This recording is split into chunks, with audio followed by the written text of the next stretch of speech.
The night was bitter cold as I stood on our front porch, my thin jacket doing little to shield me from the harsh December wind. My father's words still rang in my ears, each syllable sharp as ice. "Get out," he had said, his voice trembling with rage. "You're no daughter of mine."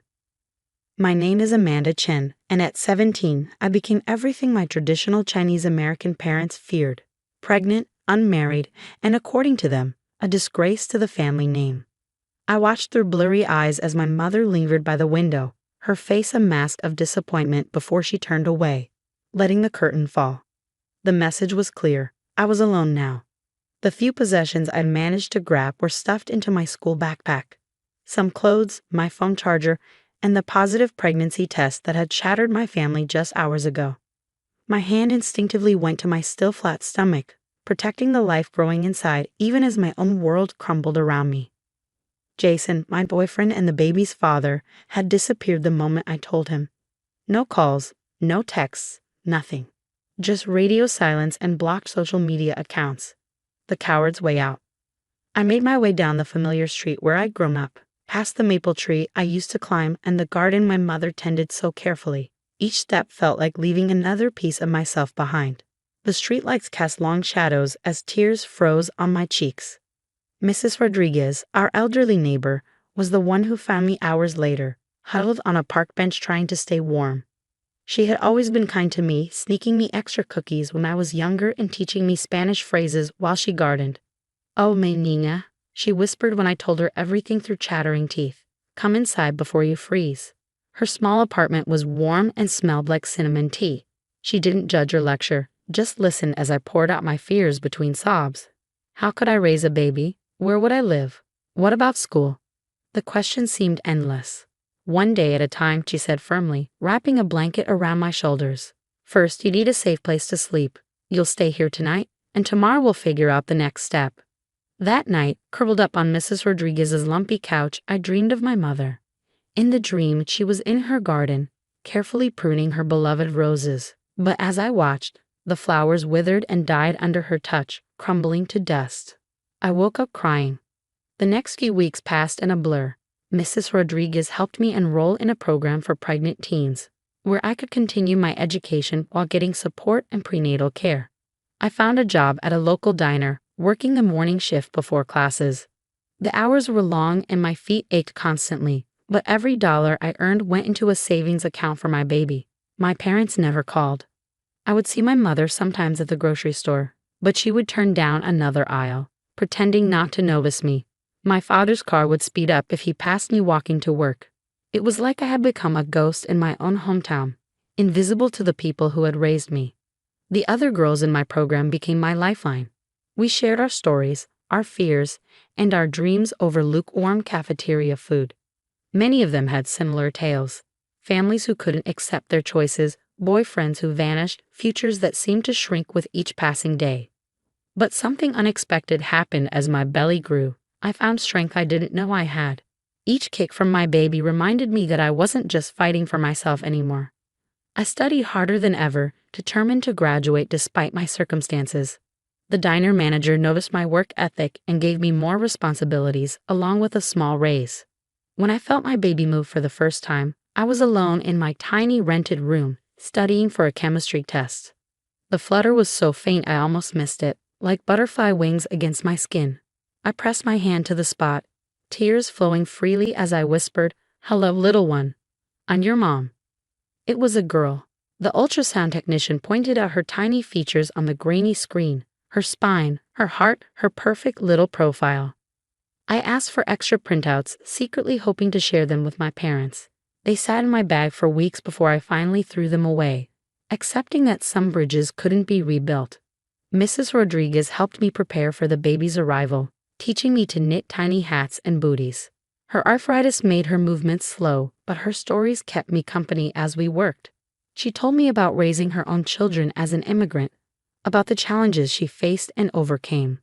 "Life never gives you more than you can handle," she would say, her needles clicking steadily, "even when it feels impossible." The contractions started during my final exam of senior year. I gritted my teeth through the pain, determined to finish the test before heading to the hospital.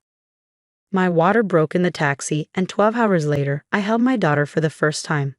Lily Marie Chen came into the world at 6:43 am on a Tuesday, weighing 7 pounds 2 ounces. She had a full head of dark hair and my mother's eyes. As I counted her tiny fingers and toes, memorizing every detail of her perfect face, I made her a promise. "You will never doubt that you're loved," I whispered. Never. Mrs. Rodriguez was my only visitor in the hospital. She brought homemade tamales and cooed over Lily in rapid Spanish. The nurses gave me sympathetic looks when no other family showed up, but I barely noticed. My whole world had narrowed to the small bundle in my arms. Graduation day fell 2 weeks after Lily's birth. I walked across the stage to receive my diploma with her strapped to my chest in a baby carrier, her weight a reminder of everything I fought for. There was no one in the audience cheering for me, but the other girls from my program whooped and hollered enough to make up for it. That summer passed in a haze of sleepless nights and endless diaper changes. I moved into a tiny studio apartment barely big enough for a bed and Lily's crib. But it was ours, paid for with my own money. The walls were thin and the neighborhood wasn't great, but it was home. Every morning, I would wake before dawn to feed Lily before dropping her at the daycare center next to the diner. The owner, Maria, had a soft spot for young mothers and gave me a discount on childcare. I worked double shifts whenever I could, saving every extra penny for our future. Sometimes, on my walks home, I would pass my parents' house. The lights would be on, shadows moving behind the curtains, life continuing as if I had never existed. Once, I saw my mother in the garden, and for a moment our eyes met. She looked older, tired. But before I could raise my hand to wave, she turned away, just like that night on the porch. I cried myself to sleep that night, Lily's soft breathing the only sound in our tiny apartment. But in the morning, I got up, put on my uniform, and kept going, because that's what mothers do. The years would pass, each one bringing new challenges and triumphs. But that first year, the year I lost my family but found myself, that was the hardest. And as I rocked my daughter to sleep each night, I wondered if my mother ever thought of us, if she missed the granddaughter she'd never met. I had no way of knowing then that 15 years would pass before I heard my mother's voice again, that when the phone finally rang, everything would change. 15 years can change a lot. I had worked my way up from waitress to restaurant manager, eventually saving enough to open my own small cafe. Lily had grown from that tiny baby into a bright, confident teenager who filled our home with laughter and music. The night the call came, I was going over the cafe's monthly expenses while Lily practiced violin in her room. The unknown number flashing on my phone made me hesitate before answering. Amanda. The voice was older, more fragile than I remembered, but unmistakably my mother's. My hand tightened around the phone as memories flooded back. That cold December night, the turnbacks, the years of silence. "Your father is dying," she said, her voice cracking. "Cancer. The doctors say he has weeks, maybe days. He's asking for you and Lily." I sat there stunned as she continued. "I know we don't deserve to ask anything of you, but please, he wants to meet his granddaughter before." She trailed off, leaving the sentence unfinished. The violin music from Lily's room stopped, and I heard her footsteps in the hallway. "Mom, who's on the phone?" I covered the receiver with my hand. "Just a work call, sweetie. Keep practicing." My mother must have heard her voice because she made a small, choked sound. "She sounds lovely." "She is," I said firmly, "no thanks to you or Dad." The silence that followed was heavy with 15 years of unspoken words. Finally, my mother spoke again, her voice barely above a whisper. "I know, I was wrong, Amanda. So terribly wrong." I closed my eyes, fighting back tears. How many nights had I dreamed of hearing those words? How many times had I imagined this moment of acknowledgement? But now that it was here, I felt nothing but a deep, aching exhaustion. "I need time to think," I said. "And I need to talk to Lily. This isn't just about me anymore." "Of course," my mother replied quickly. "Just, please don't wait too long." After hanging up, I sat at the kitchen table, my mind racing. The cafe's paperwork lay forgotten as memories crashed over me like waves. The day I told them I was pregnant. The look of disgust on my father's face. My mother's silence, perhaps more painful than his rage. Lily appeared in the doorway, violin still in hand.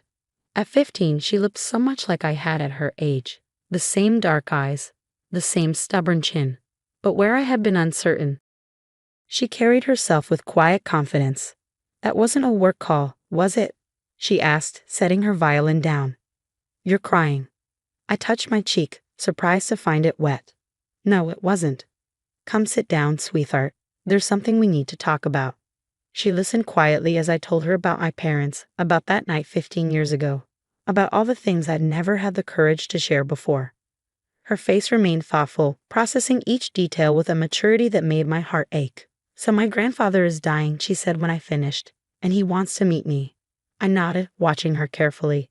"Yes, but it's completely your choice. We don't owe them anything." Lily was quiet for a long moment, absently plucking at a loose thread on her sleeve. "I want to go," she said finally. "Not for them, but for you. You deserve closure, Mom."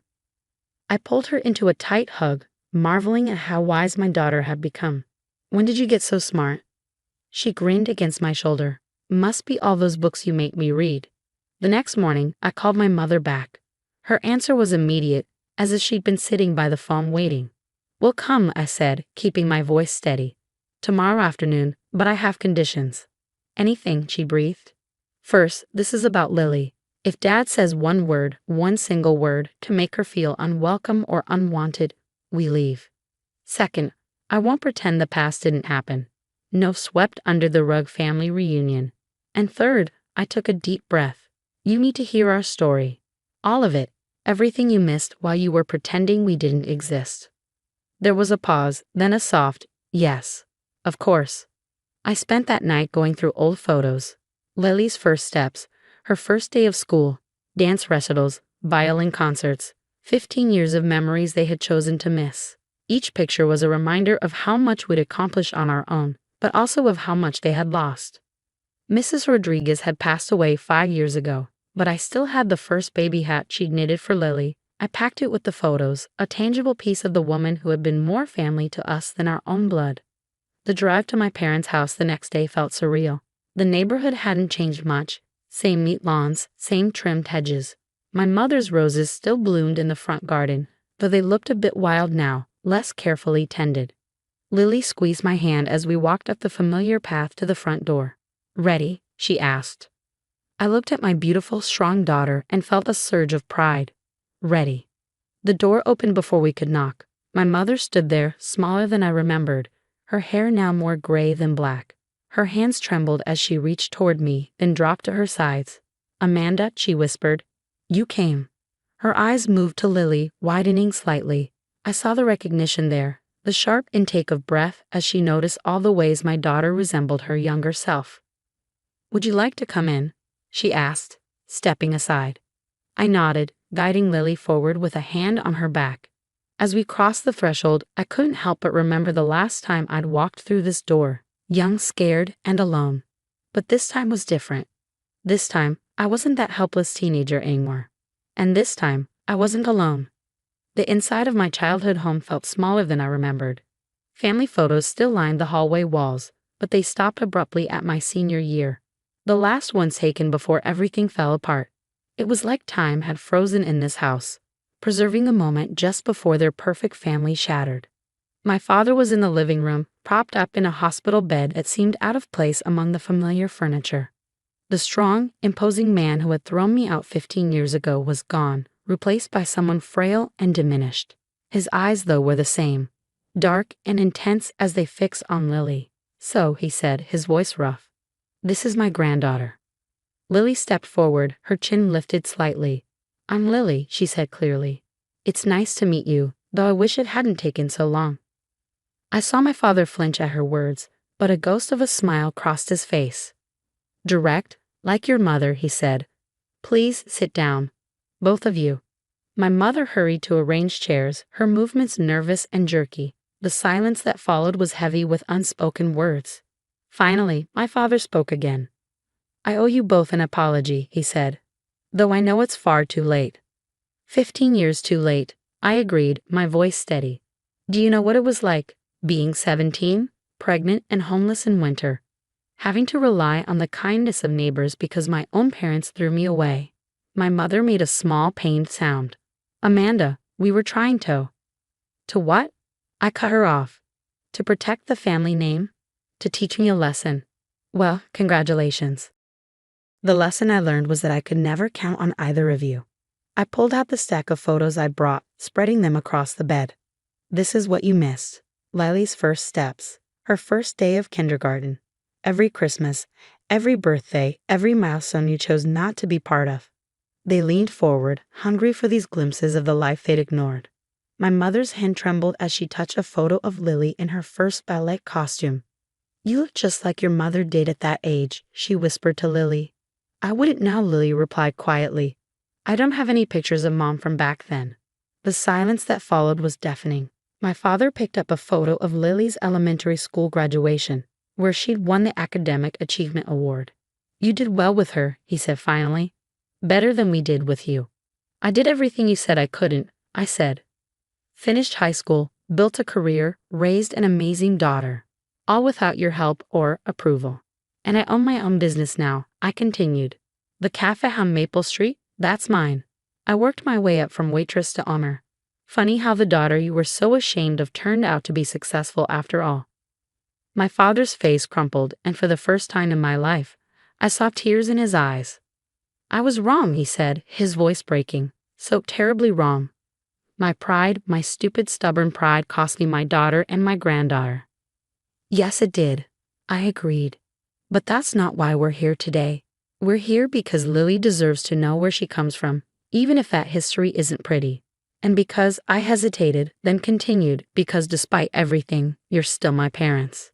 My mother reached for my hand, and this time, I let her take it. Her fingers were cold and shaking. Can you ever forgive us? She asked. I looked at Lily, who had been watching this exchange with quiet intensity. That depends, I said. Are you ready to be real grandparents? To show up for recitals, to remember birthdays, to be there when we need you? Because if this is just about easing your conscience before Dad dies, then no, I won't put Lily through that. I don't have much time left, my father said softly, but your mother does. And I've made her promise to do better, to be there in all the ways we should have been before. Lily stood up suddenly. I have a violin competition next week, she announced. First chair in the youth symphony. Will you come, grandmother? My mother's face lit up even as fresh tears spilled down her cheeks. Yes, she whispered. Yes, of course. Over the next few weeks, as my father's condition deteriorated, we began the slow, careful work of rebuilding bridges. It wasn't easy. There were moments of tension, of old hurts resurfaces, of harsh words that needed to be said. But there were also moments of healing. My mother came to the cafe, proudly telling customers that her daughter was the owner. She attended Lily's violin competition, beaming from the audience. She even helped us plant a small herb garden behind the cafe, teaching Lily the gardening skills I'd never let her teach me. My father held on long enough to see Lily perform a private violin concert in his room, her music filling the house with something that felt like forgiveness. He died peacefully the next day, holding both our hands. At the funeral, I stood between my mother and daughter, thinking about the long, twisted path that had led us here. The years of pain and silence, the strength I'd found in solitude, the daughter who had taught me more about love and resilience than my parents ever had. What happens now? Lily asked later as we sat in our apartment above the cafe. I looked at my mother, who had come home with us, who was learning to be the grandmother she should have been all along. Now, I said, we write a new story, together. That night, as I lay in bed, I thought about the 17-year-old girl standing alone in the cold, thinking her life was over. I wish I could tell her that she was stronger than she knew, that she would build a beautiful life from the ashes of what was lost. But mostly, I wish I could tell her that sometimes the hardest paths lead to the most meaningful destinations. That forgiveness doesn't mean forgetting, but it can mean finding peace. And that love, even when it seems completely broken, has a way of coming full circle. My phone buzzed with a text from my mother. Lunch tomorrow? I'd love to hear more about your high school years with Lily. I smiled as I typed back, yes, there's so much to tell. Because that's the thing about family, sometimes you have to lose it to find it again. Sometimes you have to break apart completely before you can rebuild something stronger. And sometimes, just sometimes, 15 years isn't too long to wait for a second chance.